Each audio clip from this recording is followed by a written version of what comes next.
Ok, bon ben je pars pour le studio à Nation. William Drouard est agent immobilier dans le nord-est parisien, un coin très prisé des acheteurs car moins cher que le reste de la capitale. En cette fin de journée, il part faire visiter un studio dans le 11e arrondissement, 29 mètres carrés plus un garage au sein d'une résidence, prix de vente 228 000 €.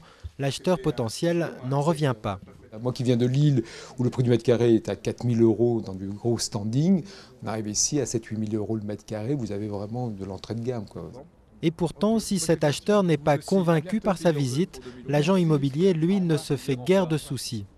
Les gens continuent à acheter.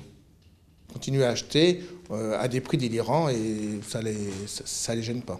Dès qu'on a un produit qui est bien, qui est correct, qui est au prix du marché actuel, il se vend dans la journée ou dans les 8 jours. Des appartements qui se font rares et de plus en plus chers. Lucie en sait quelque chose. L'été dernier, cet architecte et son mari régisseur ont vendu leur petit appartement dans l'espoir de trouver plus grand. La famille étant passée à 5 avec la naissance de jumeaux. Mais Lucie a beau appeler les agences tous les jours, on ne lui a encore rien proposé, malgré un budget loin d'être ridicule. On se rend compte très vite que 390 000, ça ne va pas être assez.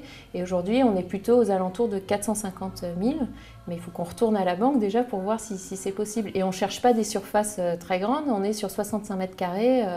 On ne cherche pas des choses déraisonnables non plus. Oui, mais voilà, avec une hausse de près de 20% l'an dernier, le prix au mètre carré flirte désormais avec les 8 000 € à Paris, 3 fois plus que le prix moyen en France.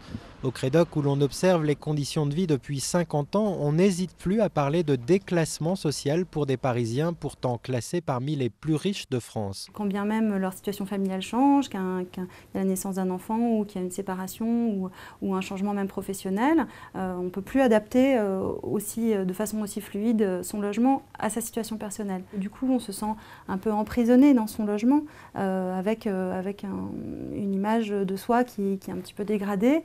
C'est-à-dire qu'à un même niveau de revenus, on va se sentir d'une classe on va se sentir déclassé. Et à en croire les principaux acteurs du marché, ça n'est pas près de s'arranger. La hausse des prix de l'immobilier devrait certes ralentir en 2011, mais aucune baisse en perspective.